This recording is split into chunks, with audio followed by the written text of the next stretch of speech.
오늘은 정말로 최고 수준의 교양서적 한 권을 소개해드리도록 하겠습니다. 자신있게 제가 소개해드릴 수가 있습니다. 우리를 지배하고 갈라놓는 테스토스테론의 이야기. 그러니까 테스토스테론이라는 호르몬이 우리를 얼마나 지배하고 우리 삶에 우리의 의지와 상관없이 얼마나 강력한 영향을 미치고 있나를 아주 완벽하게 보여주는 책입니다. 이 책 굉장히 잘 써진 책이거든요. 진짜 박사님이 하버드에서 박사 받으신 분인데 진짜로 책을 잘 썼어요. 그래서 굉장히 수준 높은 최고 수준의 교양서다.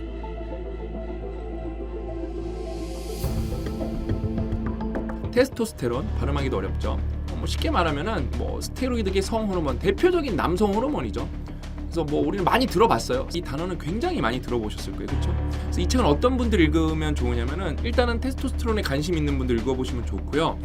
그 다음에 저는 이런 분들한테 진짜 100% 강추해요. 내가 리더가 될 사람이다. 그런 분들은 좀 제가 볼 때 필독서예요. 왜냐면은 훌륭한 리더는 내가 다른 사람들을 이해를 더 많이 하면 많이 할수록 더 훌륭한 리더의 이상향에 가까워지는 거거든요. 근데 우리가 모든 사람을 경험을 직접 해볼 수가 없잖아요, 그렇죠? 그래서 간접 체험으로 내가 더 많은 사람을 이해하면 좋은 건데 제가 이제 소개해드리는 것만 봐도 와, 테스토스테론이 진짜 우리 삶에 영향을 엄청나게 미치고 있구나, 이거를 아실 수가 있거든요. 그래서 누군가를 더 깊게 이해할 수 있게 돼요. 아주 근본을, 그 근간을 진짜로 아주 깊게 이해하실 수 있게 됩니다. 그래서 너무 좋은 책이다. 누구에게? 리더들에게는 진짜 최고 수준의 교양서죠. 남성 테스토스테론 분포를 이렇게 다 조사를 해보면 어떻게 나오냐? 이렇게 나옵니다. 정규 분포. 여성도 이렇게 나옵니다. 이게 남성 호르몬이라 그래서 여성에게 테스토스테론이 없는 게 아니고 아직은 되게 뭔가 과소평가돼 있고 연구가 많이 안 됐는데 그래도 연구가 계속 진행되고 있거든요. 이 분포에 어디 있냐에 따라서 우리 삶의 영향은 진짜 많이 받습니다. 엄청난 영향을 줍니다, 이 테스토스테론이. 벌써 좀 궁금하시죠? 이제 재밌는 사례들을 많이 볼 건데 여러 가지 이제 실험들이 나옵니다. 굉장히 재밌어요. 예를 들면 예전에 1994년 미국 월드컵이죠. 이탈리아 대 브라질이 이제 월드컵 결승전이 열렸는데 그때 이제 실험하기 좋은 환경이 만들어진 거예요. 그래서 술집에 브라질을 응원하시는 분들이 있을 거고, 그다음에 이탈리아를 응원하시는 분들이 미국에 있으실 거잖아요. 그 사람들 테스토스테론 수치를 재본 거예요. 연구진은 남성들의 타액 샘플에 담긴 테스토스테론 수치를 보고 우승팀을 알아맞힐 수 있었을 것이다. 브라질 팬들의 수치는 경기가 끝난 뒤에도 비슷하거나 증가하는 추세를 보였고 이탈리아 팬들의 수치는 떨어졌다. 누가 이겼을까요? 브라질이 이긴 것이다. 여러 연구 결과에서도 똑같은 결과가 나타났다. 경기 전에는 승자와 패자의 테스토스테론 수치가 모두 상승했지만 이제 막 올라오는 거예요. 경기 전에는 막 끌어오르는 거죠. 테스토스테론 수치가 오래도록 높이 유지된 쪽은 승자들이었다. 테스토스테론이 이런 식으로 변하는 양상은 남성들이 심지어 축구 경기처럼 뭔가 이렇게 몸을 쓰는 운동이 아니라 체스나 비디오 게임처럼 몸을 쓰지 않는 분야에서 경쟁할 때도 나타난다. 이 같은 테스토스테론의 수치의 변화는 인간과 동물에게 자주 발견되지만 그 정도는 상황에 따라 달라진다. 테스토스테론의 수치가 경쟁 상황에 따라 얼만큼 달라지는지는 실험실 여건이나 승리하고자 하는 집념, 다른 호르몬의 수치처럼 여러 가지 요소로부터 영향을 받는다. 인간 이외의 종 중에서 연구가 잘 이루어져 있는 동물인 시리아 햄스터 수컷을 예로 들어보자. 내 아들은 이 박사님 아들은 내 아들은 링고라는 이름의 햄스터 한 마리를 키우고 있다. 우리가 링고의 집에 덩치가 큰 수컷을 집어넣으면 두 햄스터가 치고받을 텐데 그러면 소심한 링고가 싸움에 지고 굴복할 가능성이 높다. 아까 그 이탈리아 팬들이 졌잖아요, 그렇죠? 그거랑 이제 비슷한 상황입니다.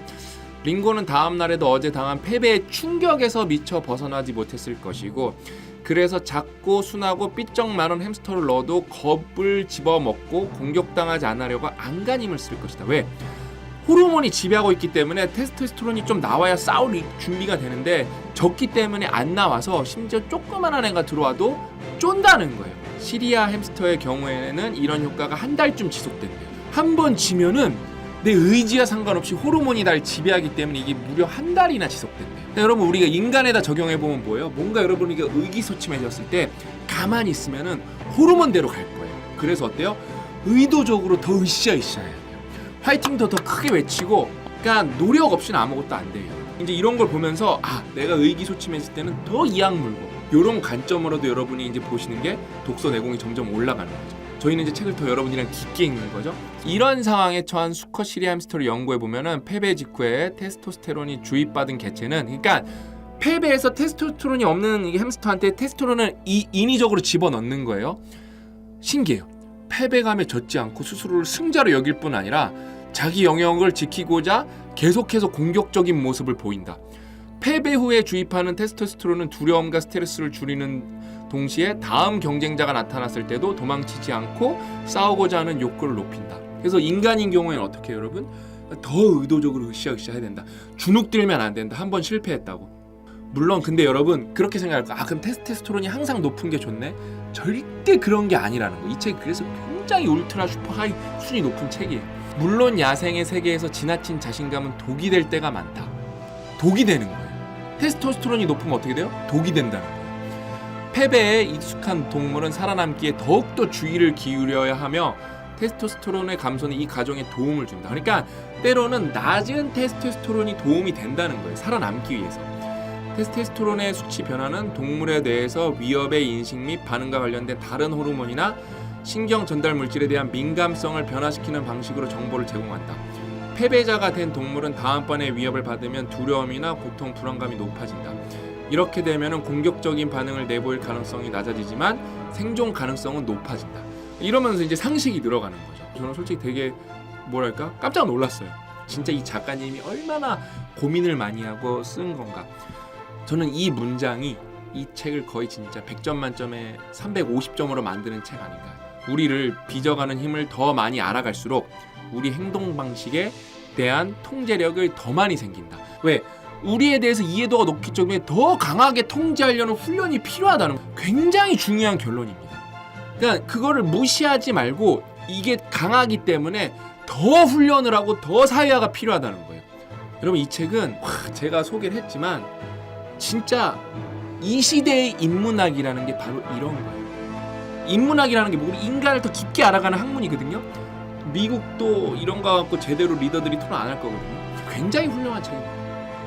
저는 진짜 이런 거는 정말 좀 리더는 다 읽었으면 좋겠어요. 테스토스테론이라는 게 여러분 우리 인생에 너무 많은 영향을 주고 있는데 우린 그거에 대해 잘 몰라요. 그다음에 그걸 외면하는 사람들도 있어요. 그걸 외면해서는 진짜 정답을 찾을 수가 없다는 거예요. 이런 게 여러분 이 시대의 인문학이다. 너무 좋죠? 저는 소개하고도 제 자신이 뿌듯해요. 꼭 읽어보셨으면 좋겠어요.